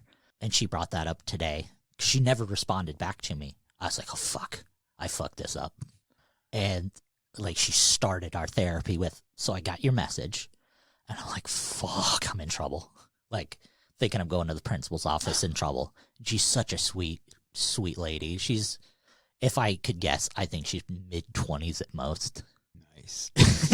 You trust her? Yeah. You trust what she's doing? Yeah. She's like, I fucked him up as a joke. Got into his mind. Twist some things around. And then, like, she said, I read your message. And I'm like, oh, fuck, here it comes. And she goes, You're like, was it good? Thank you. Thank you so much. I'm like, what? She goes, you had a lot of balls doing what you just did. She recognizes your balls. I'm like, thank you. I just shaved them. Well, let me put them away. But no. And she's like, yeah, right over there. You guys. Dude, we're trying to get through something here. We're making... Proceed. Yeah. But yeah, what we talked a lot about it, worked through some stuff, made plans going forward, trying to get on the right medications to actually focus on what's wrong with me. It's going to be a long road. It's going to take years. So I have a question. Yeah. How do they diagnose something? It's not like you can be like take my temperature, draw my blood kind of thing. White blood counts, your white blood cell count is low. Like, how do you diagnose there's something? There's spectrums that you can kind of fall in. And if you're taking like some, I imagine the questionnaires that you had to fill out, or medication and stuff like what medications you're on, and kind of well, go from there. So like I said, the first time we met, there's a standardized test you go through. She asks you questions. You give her an answer. If it's not a defined enough answer, she'll go into details with you. She said, we'll meet 5 times, and we'll have 5 different evaluations to determine what is your diagnosis. That's not a multiple of 3, though. But you got this diagnosis from going in because of your cough. No. Oh. I went in for the cough, and I was fine. I went in for the mental health check because I thought it was all one and the same, and that's what confused me. No, like, I have a cough doctor, OCD. What? No, I went in for this because we met our deductible this year. Like, having a kid, you meet your deductible pretty fucking quick. So every time I'm mentally able to go to the doctor, because I have white coat syndrome like a motherfucker, every time I'm like, okay, I'm comfortable now to see the doctor. I'm like, I've never seen an actual medical therapist. I wanted to go in, and I did. Okay. And that's what it set up. But after our first meeting, after we did the preliminary assessment, she's like, I'm not going to go through the next 5. You need this help, and you need it immediately. I'm like, oh, wow. Didn't sugarcoat it. No, not at all. It was Justin Long, shit's all fucked up, Idiocracy. And she said it super politely. She was like, okay, yeah, we're just not going to go with that. We're going to get you on this special, here's what it is. And I was like, oh, really? And she's like, yeah, really. So I went and told Tracy, and she's like, fucking duh. Like, from someone who's been watching you for the past 15 years, it's kind of obvious. I had a baby with you. Willingly. We have a sex trophy on the shelf. What's her issue? Well, then If you feel free to not disclose this, I'm never going to keep. Are anything you? from you. How much stuff are you taking, like pharmaceutical wise? So currently, for SSR wise, I'm only taking 2. Pharmaceutical. You and that's such a high tech word. I feel therapy is necessary. I would prefer to do something like therapy before like medication, because the pharmacy, like they try to just like sedate kids these days. They're so willing and quick to grab their prescription Right. pad. It's like take this, that way you don't have to think about, like you're just numbing your mind and you're just coasting through the day type I agree of with thing. that. Right. It's like you're not doing anything to help them save, especially on their developmental stages. Absolutely, They need yeah. something to construct them. And that's one of our topics we talked about today, and that was in my large email, was the main SSRI I'm on. But yeah, I'm currently on 2, one to help me sleep and deal with the sleeping aspect of the anxiety, and one for the overall function. But the main anxiety medication I'm on was given to me by my old primary doctor, and that guy is he's batshit crazy. And that was one of the reasons why I loved him. I was never afraid to go to him, because the shit that came out of that old man's mouth was some of the funniest shit I've ever heard in my life. You're fucked up like me. Like, yeah, basically. Like, for example, I went in to see him when I had the flu very badly. Like, I don't get the flu often, but when I do, it knocks my dick in the dirt. Ooh. Like, I'm donezo with the flu. And I had to go when I was working at the eye clinic. If you get the flu, or if you get any type of like serious Flu-like symptoms, you have to go and get it checked out once you think you're safe, so they can make sure you're not a spreader. Yeah. Oh, wow, Justin. You didn't touch that one. I was waiting for it. So I went into him. being respectful here. So I went into him, and they did the nose swab and everything, his nurses. And I'm sitting in his office waiting for him to come in. And he's a pretty big dude. He's 300 pounds, maybe 6'2", 6'3". Always wears overalls, wearing a neckerchief. And I'm sitting on the little exam table, just giving you a visual. I would not have went through with it. That's what they look like. Were there hay or cows around? Hey, Is this in his basement on his farm? Why? We were outside at a picnic table. So I'm on the exam table. Tracy's in a chair against the wall. So he walks in, doesn't say a fucking word to either of us. There's a horse on the other table next to me. He just grabs his rolly chair, sits on it, scoots up to me on the exam table without saying a word, staring in my eyes, goes, "You know how to kill a zombie?" Do I? And I go, "What?" He goes, "You know how to kill a zombie, right?" And I go, "Yeah." Go for the head. And he looks around me to look at Tracy and goes, "You know how to kill a zombie, right?" And she goes, "Yeah." He goes, "You shoot him in the head, or you cut the head off." And I go, and she goes, yeah, I know. And he goes, "Okay." Fucking slides his chair in, leaves the room. The nurse comes back in and says, "All right, you guys are good to go." I shit you not. That is a real life story from Dr. Smith. I assume you passed. Apparently, I Right was on, good man. to go. But that is a real life story from that man. He also told me, my very first visit, we were going over meds I was on. That he loved you? No, I told him I was taking fish oil, and his exact response were, "Fish oil don't work." I go, "Oh, okay." He goes, "The only fish oil that works is Norwegian fish oil." And I go, "Oh, okay." He goes, "Has to be caught by Norwegians." That's awkward. It has to be. It has to be. It You has have to to be be- caught by Norwegians. You have to be of a certain bloodline to catch something. And Yeah, it has to be caught by Norwegians from a Norwegian fishing boat to work. what if it's a tourist? Like, just Nope, catches doesn't work. Has to be caught by Norwegians on a Norwegian fishing boat to work. Was this guy was his office in Schrute Farms? What if it's an honorary Norwegian? He works at the urgent care by Walmart down on 16th, like Figures. 4 blocks away. One appointment I was at. Did you get a second opinion? Nope, never. Like I said, it was the only fucking doctor I was ever That's where he went wrong. comfortable with, because he was just like, He Yeah. came in with he's like, you got this. Here's medication. You can take it if you want to or not. Whatever. charges through the door in full battle rattle, and you're like, I trust this guy. We would always talk about movies when we were there. He'd be like, "There's this great movie you can see. It's on Netflix. It's about werewolves.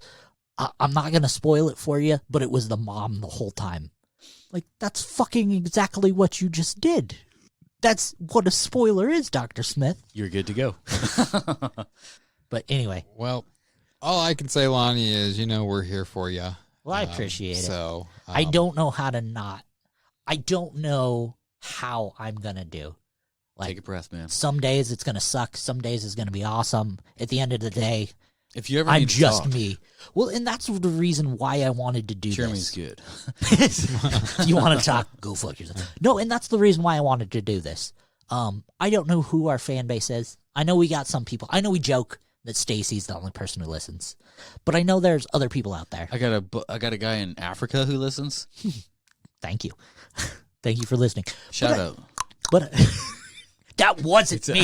That fucking wasn't me. Anyone who Lonnie. knows, Lonnie. anyone who's listening for the first time ever, that was not me. I think he might speak French. So But no, on a serious note, I am doing this to talk to you guys about this, to make you more comfortable. But I'm also doing this because this disease sucks. And the people who have it are shy about it, because I am super shy and uncomfortable about it. So I'm doing this to show you guys you don't have to be scared. You don't have to be embarrassed. You don't have to think it's the end of a road or the beginning of a battle that you're going to fight alone. You're still going to have a life, and it's still going to be the best life you can have. You just got to fucking push through. You got to fight it with your friends. You got to fight it with your family. Just don't be ashamed and don't be embarrassed. Just, fight your good fight. I think that makes it all the more wild, though, is so many people are scared, and it's like, if you do one hard thing every day, like, you're all the better for it. Like, Right. Yeah, I don't know how, thinking about telling this on a podcast. This was my hard thing. Yeah. So I had another idea in the can. It came through. It worked great. Last minute, I was just like, fuck it. Like, this is what I want to do. boom, there you are. Well, that was a unique episode, I think. A little banter so without here. without the structure, I felt it was a little bit more organic. Yeah. But might have to do more of these. Is that your radio voice? Yes. We might have to do more of these. But no. Wow, we're at the 2-hour mark exactly. That's kind of crazy. Speed it up. We got 31 seconds. We can get this done under 2. We got to get to 2 hours and 12 minutes. That seems to be our No, and I appreciate you opening up about that, Lonnie. I know we make jokes, but that's kind of what we do. But at the end of the day, we are here for you. And like you said, like anybody that suffers from it, you should. I don't want to say embrace it, but yeah, you should embrace it and make the best of it. And I'm definitely going to be doing some more research on it, Right. see about me. Well, it comes all full circle to the school shootings thing you talked about. Mm-hmm. How many? And it's exactly what you were saying. It starts from home. Like, how many of those kids just didn't get noticed? And I'm not saying anything bad about the people I grew up with or the schools I went to that I didn't get noticed. But how many of those fucking kids could have been saved? Like, how many of those kids just needed a, hey, how you doing, kid? Or a, hey, shit sucks, but tomorrow's going to be better. Or even like, for example, what I'm going through, might not be a quarter of as bad as what you're going through. But it doesn't mean what I'm going through doesn't suck. And I had to be told that today. It all sucks. Multiple times. But we're all in the same boat. So right. We got to write it out. Like you might have got your arm ripped off, but fuck, I got stuck in traffic today. But it doesn't mean me getting stuck in traffic isn't the worst thing that's ever happened to me. My fucking arm. Right? Yeah. But I just don't know what bad is. And I think identifying, acknowledging like the certain thought patterns. It's like these people who's possibly gotten bullied probably didn't even read the messages right. I mean, like, we fuck around with each other like a lot. We give each other shit. We're always breaking balls, you know. And it's absolutely. Like that is mostly mine. Yeah, well, it's because you're grumpy. It's like a form of endearment. Like we do it because we love each other, you know. Mm-hmm. And it's like people who got bullied or whatever. It's like that. Maybe you thought you overinflated it as something that wasn't. You probably misread it, but it's not your fault, you know. If you held on, if you ask questions, like kids are afraid to ask questions, you know, like right. They, you know, I guess some of them not. I mean, like, be curious, always stay curious. I think you should always be learning something, you know, if not about things about yourself, for sure. That is the most important. Right. You are the tool which you operate in this world. But always question everything. Powerful stuff, guys. I do what I can.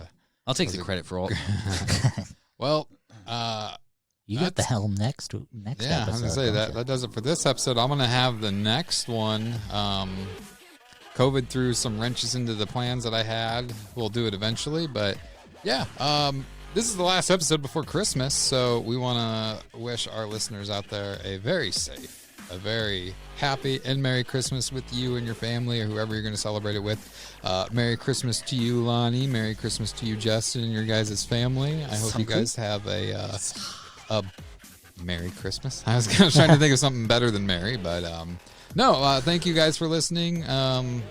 We're back at this. We're hopefully going to be keeping on with this for a while without COVID having any say in it, unless Justin gets it. Hopefully not, but yeah. Thank you all for listening. Be sure to like us on all of our social media platforms, and take care. Happy Hanukkah to all the little Julings. And a Happy New Year. Boom. Thanks for listening to this week's episode. Join us next time for more absurdity that only the guys from the Boundless PodTrap can bring you.